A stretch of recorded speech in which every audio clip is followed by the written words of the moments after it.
Yesterday was the festival of Tisha B'Av. It's an annual fast day in Judaism on which the disasters of the destruction of Solomon's temple by Babylon and the second temple by the Roman Empire are commemorated. It marks the end of 3 weeks that is regarded, and it's regarded as the saddest day in the Jewish calendar. And it tends to fall in July or August.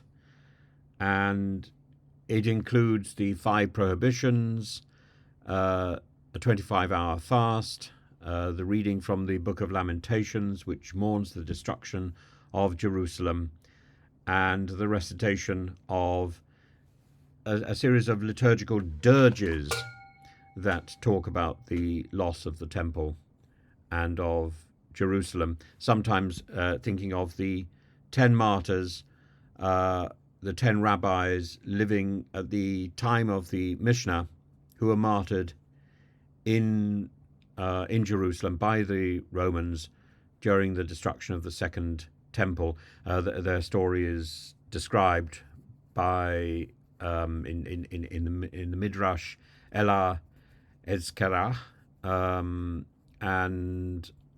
the 10 rabbis, Shimon ben Gamaliel, Ishmael ben Elisha HaKohen, Rabbi Akiva, probably the most important, probably the most immediately recognizable.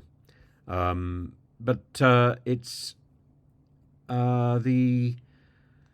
yesterday was also marked by provocation. So as Israel and Gaza enter ceasefire talks, again with the hope that this time it might work, the National Security Minister, Itamar Ben Gvir, has led a prayer gathering on the Temple Mount. It's extraordinarily ill-timed and provocative. On the Temple Mount, the Haram al-Sharif, accompanied by about 300 people. And the event coincided with Tisha B'Av, this day of mourning on the calendar that commemorates the destruction of the first and the second temples.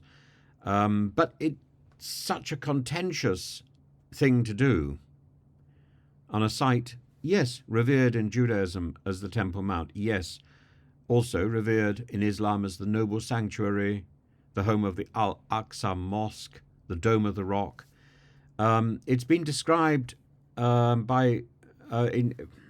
been described in French newspapers that I was looking at. Israeli National Security Minister Itamar Ben Gvir, a far-right settler accustomed to provocations, prayed on Tuesday with some 3,000 worshippers who came to the highly sensitive site of the esplanade of the mosques in East Jerusalem.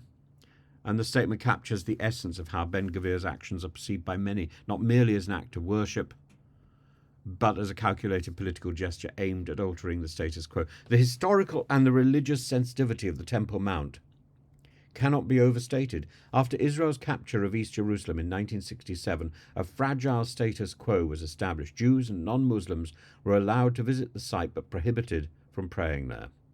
This arrangement has been a cornerstone in maintaining a delicate balance between the different religious communities in the city. However, this status quo, which of course is paralleled by the by what used to happen in Hagia Sophia in Istanbul, has now changed.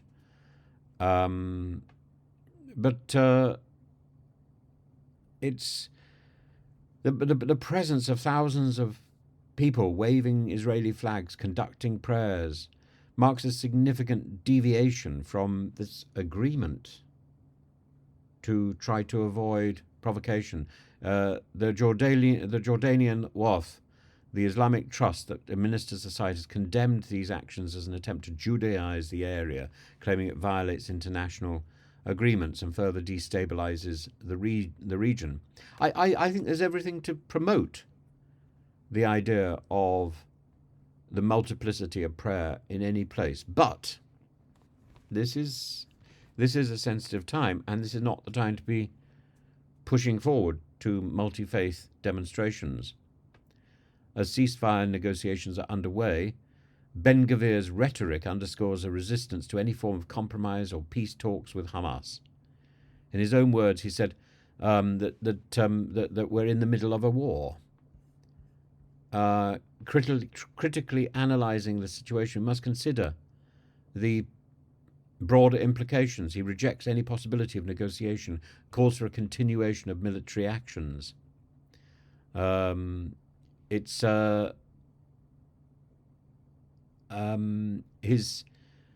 His efforts are seen as an attempt to solidify Israeli sovereignty over the entirety of Jerusalem, a move that's been widely condemned. The European Union, through Joseph Borrell, and the United States have both labelled these actions as provocations and unacceptable, and the international condemnation reflects the fear that such actions could lead to a severe escalation of violence, not only in Jerusalem but across the region. From an analytical standpoint, Ben Gvir's actions serve both a symbolic and a strategic purpose. Symbolically, it asserts a Jewish claim over the Temple Mount, directly challenging the Islamic significance of the site, and strategically, it seeks to rally nationalist support within Israel, particularly among those who view any compromise over Jerusalem as a betrayal of Jewish heritage. But his approach is fraught with danger.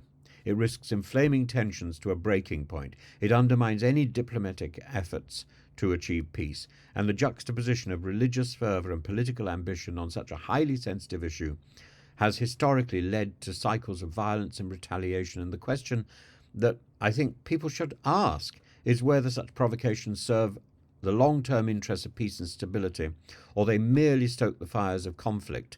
And in other words, whether Ben Gvir is just a child tooling with his own importance, or whether he's somebody who can contribute positively to the resolution of the problems in Gaza.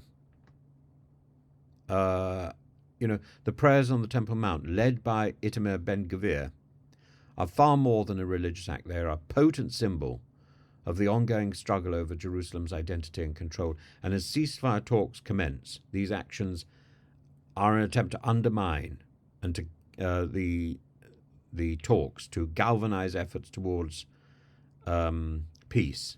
Their attempt to undermine that. And how the wider implication is managed or perceived, Itamar Ben Gvir is making a clear statement,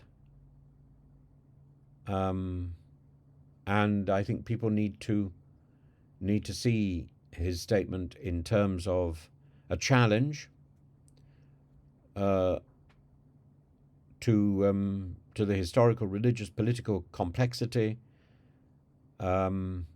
and a desire to inflame this tragic chapter to prolong it into ongoing conflict by appealing to the ancient and the sacred context.